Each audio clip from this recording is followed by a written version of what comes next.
I'm so excited because today is the day I'm getting my new sofa from House Designs. Woo! We are right now in my family room. You will recognize it because I have two sides of windows in here. So last year, I had it in a pashmina color and I went and changed it to this red. I wanted some color and some punch and some definition. So one day on a whim, right before Christmas, I went through and I painted this whole thing classic burgundy. And I've kind of been struggling with it because I couldn't really make it work. So what I did was I painted the walls a Monterey white instead of the Chantilly lace white. And the Monterey white is a lot more clean. Again, a bend more color. And I still had a problem wall right here. And one day I decided I knew exactly what to do with this problem wall. For many, many years I've been looking at it and wished that it was wood paneling. With the white there and then the doors on the side, it was just too stark. It called too much attention to itself. It called too much attention to all the problems with the wood and the plaster. And so I decided that I needed to make this wall look a little more unified. So now I have this delightful accent wall in this room, and I absolutely love it. By painting that wall burgundy, I gave that balance. Instead of trying to hide the fact that that's all black, I decided to bring some black up above the mantle, and I placed this wonderful picture there. It's in a frame that I have actually had for years. I also ended up putting my curtains back up. Whether or not they stay is another question, but they kind of finish off the windows and they bring that white in from the wall, that cream color, into the room, and I'm loving it. Okay, so what do I have in here right now? Right now, I have these really nice 1806 fabric wingback chairs. They're beautiful. And I don't want to get them dirty. And Dewey likes to jump up and down on the furniture. We have the other dogs trained not to, but Dewey's our spoiled baby. And so I had to throw some throws over there just to protect them. Here's the thing in this room. They're big, they're bulky, they take up a lot of space. The other thing is that the high back kind of blocks the windows. And one thing that Roz wanted to do was to highlight the windows and highlight the shape of this room. And she felt that having these high back things was taking away from that. So we got this high back that I bought a few years ago at Angel House with the Shelburne stencil, and I really loved it. It was way too new to consider getting rid of. So Roz suggested we just keep this, keep it against this wall, and then highlight this wall with a lower Sheraton sofa. What do you think of the empty family room, Tom? I love it. You love it. I think we should leave it like this. Oh, you think so, huh? Yep, I do. So where are we going to sit when we watch TV? I'll just lay on the floor with Duda. And where am I going to sit? You can lay on the floor. So I'm sitting here waiting for my delivery, and I have to say that I have not liked this room since the day I moved in. Truth is, if you have 6,000 square feet to decorate, sometimes you get in a rut or you lose your vision for something.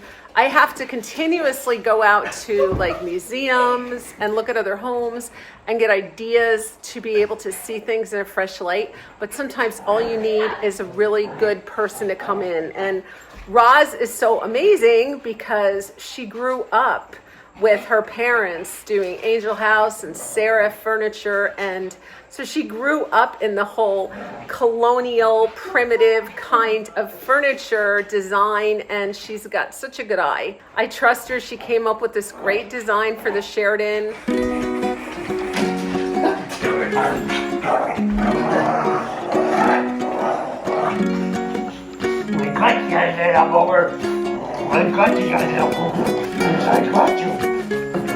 Having a family room is all about family, and for us, the family room is my husband, who roughhouses with the dogs, and my daughter and I, and lots of things go on in this room. Like we watch TV in this room. She crochets in this room. I sit with my computer on my lap and work. We also eat in this room. We do have about 20 tables we could eat on, but we choose to eat in this room in front of the TV. It's just what we like to do. So this is the family room, and I'm really excited to have it redone.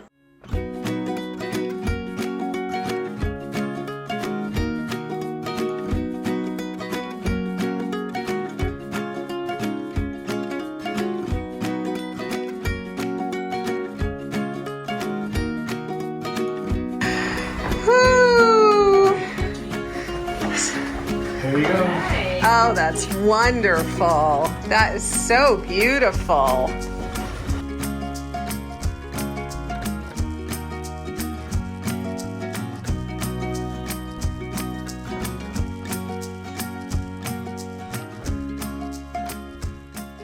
So, let's think about the middle first. Okay. So what were you thinking about? All right. So we have these two trunks. They're options. That's good because it's a nice height. Is that the Yeah. one that Tom made or No, this is the one that Tom made in here.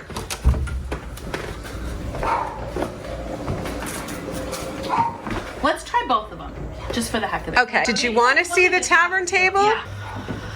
It's so good, but it's so hot. Well, let's try. Can we try? Yeah, Can we just yeah. do a little- This is. I still can't let it go. I know. I have to. It's an illness she has. I know it is.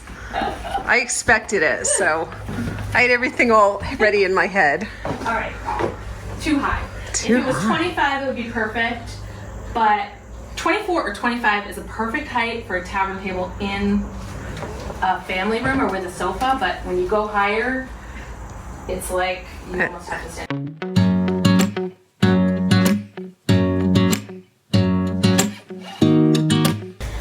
Okay, let's try the black one just to see Okay. the difference.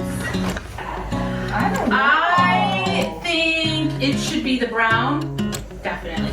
But you might put that there.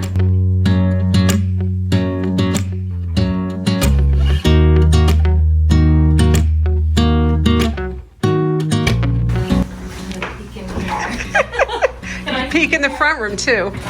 That's too tall. See, Anne, if Yeah. this was not as tall, this is the perfect shape, Okay. but it's much better in here. Anne is moving everything around for an event she's having, so things are in different places, but the way this was more the classic colonial Connecticut house, Right. kind of parlor almost. It was really more of a parlor. So then you have the make-do chair here, the gate leg table, that other table. Yep.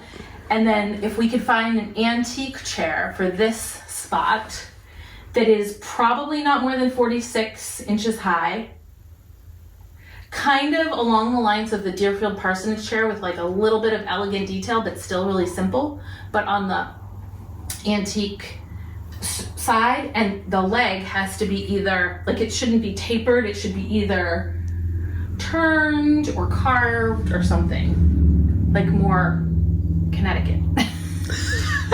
It's gonna look like Connecticut. Because I really feel like this room is all about bringing that classic Connecticut early colonial detail that you put together, because this room used to be so different. Yes. And you recreated it in that sense. So when everything is black and tan, you're not distracted. You can really just, your eyes almost rest. It's calming, it's relaxing. And having everything here is a 3-color scheme. It's all black, tan, and red. And then some warm woods. But that's all it is, and it's so nice to have. I'm not a big fan of matching. I love different colors together, but in a room like this, it's just bold patterns that are soothing because they're in the same color scheme against the red. And it focuses your eye on both like this as a seating area and a conversation space and like a destination to go and sit and be comfortable, but also all the details around it pop with like the red wall. we were going for keeping the kind of parallel seating area and elongating the room and keeping this side lower so that you really get to see the windows and the light coming in from the windows on that side. We debated, do we do a 66 or a 72? This was it was like the great debate of 2023. Right. Do you do a 66-inch Sheraton? We knew we wanted the Sheraton. Yep. Do you want a 66-inch Sheraton or a 72-inch Sheraton? How do you feel about the 66? I love the 66. That's perfect. 72 would have been the size that I had before in there, and it felt too long. So this is perfect. And this allows you to do different seating It does. different times of the year. Yeah. You can move it perpendicular Yep. to the other. You have a different feel in each room of your house, Mm-hmm. and each room is kind of a different theme and a different function. In this room, we really wanted to make the family room, right? And you've made it that by making it really warm with the warm colors and yet really soothing. Isn't it funny that you can have such a bold, intense color and it's very soothing in here? That's true. It is. It is. But I think that because this was so bold over here, because we went as bold on the Sheridan, that was really important. Yeah. You know? Yeah. Because it holds its weight, even though it's lower. Yeah. And I think just also because we had this bold fabric, we mixed and matched some patterns on this new sofa. And sometimes people are really scared of, you know, feeling too busy or making too bold pattern choices. But I think each of these patterns really is set off by the way they play together. Yeah. And we did that with a different fabric on the outside. And we did something a little different this time where we took the outside fabric and brought it into the base of the sofa and the front of the cushion. And the reason we did that is because we really loved the pineapples, but the pineapples when it's on the front of the cushion is not flippable because the pineapples have to be right side up, and we wanted to be able to flip the cushion, but we really were stuck on those pineapples. So we kind of did it that way, and it does make it look kind of more homemade and more special. It does. It and does. unusual. And we did a turned leg, a New Hampshire turned leg, and that has, it doesn't look like it, but that actually has a black stain with tung oil on it. So it's oiled, and when there's a little more light in here, you'll see a lot of the texture of the grain underneath, which is fun and also nice to not have maybe such a black dark leg against that fabric. I think this will be a little warmer. I like that. And it's interesting too that the rug just really goes so well with this room, even though it's such a busy pattern, right? Yeah. Yeah. Well, it brings that red into the base of the room, but also this just works with those fabrics. Yeah. And it's simple. Yeah. So, let's look at it from over here, though, too. Okay. Because what you did, the function of this room is that you often are watching TV in here. And so you're, again, you're not looking directly at the TV. The focus is still on the seating area, but you're creating this long open space where you can also really functionally watch TV. Right. And it's open. Right. It feels big. This is a big room. It is. But it's made to feel more open by having this lower back. You used to have another high back in here. Yes. And then it blocked the windows. Yes, it did. And it was it made it feel a little more constricted. So this I really like. I do too. A lot. I would put something little here the kind of little where you're gonna sit next to the stove. This probably isn't it. I kind of like it. We probably would put a little footstool there because you need it to be a sitting by the fire kind of a chair. But see how, when you bring it up a little bit, you elevate that side a little bit. That's another seating area. Almost feels like a really prime seating area now. Now that corner isn't like incidental and kind of like awkward, what do I do with it? You've created, and it draws attention to the mantle, everything on it, makes the wood stove more of a feature instead of like just something that's there. Mm-hmm. And I want to go sit there next to the wood stove.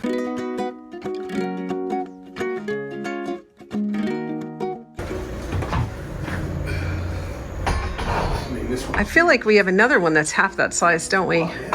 Yeah, if that was a smaller version of exactly that with wood. Do you know where it is? Chopped wood. You know where it is? I've been telling Ann this for months. It's holding out on you, Tom. Uh-oh. Oh, you're taking it right out of the fireplace? Oh, nice. That's perfect. Oh, I knew I saw it somewhere. Oh, if I had been more specific. Perfect. Oh, yeah. Do you need wood on it? Yeah, maybe a couple pieces of wood.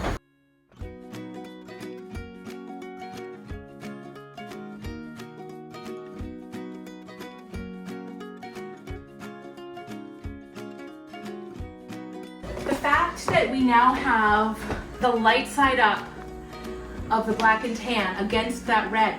If you had it dark side up, it would be too dark against that red. But the fact that it's light side up keeps this room from being too heavy. Mm-hmm. I'm gonna be super annoying, Tom, but What do you mean? I know that you're expecting that because you're used to it. With all of this work. Is there any way you could cut this in thirds? Do you have an axe or something? No. Saw? Chainsaw. Too much.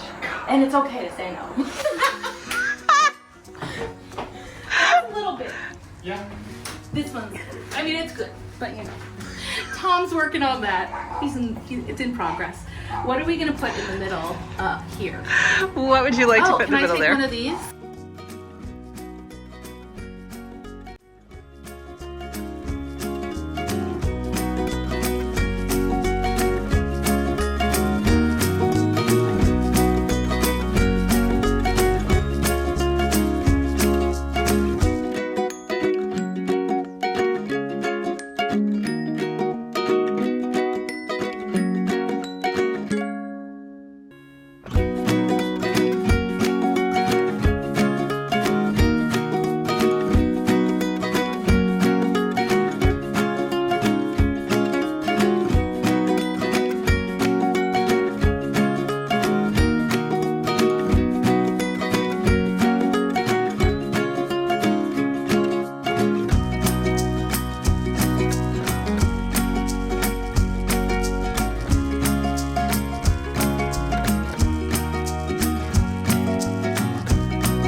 You know, my favorite video that Anne ever did is the minimalist, the early American home in sort of minimalist decor.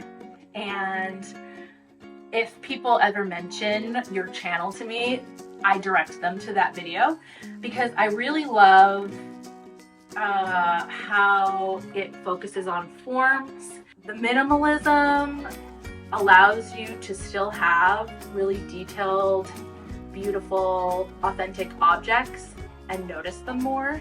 But you just notice all the details and the forms in the space, and I really love that. So this is a little bit more maybe than minimalism, but not that much more.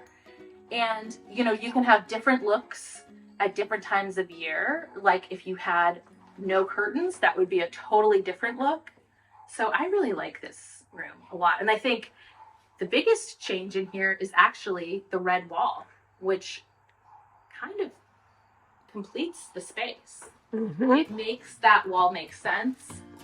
And I think that chair, again, having the light chair against that dark wall keeps it from being red-black, red-black. It's beautiful. It's absolutely gorgeous. Angel House rocks.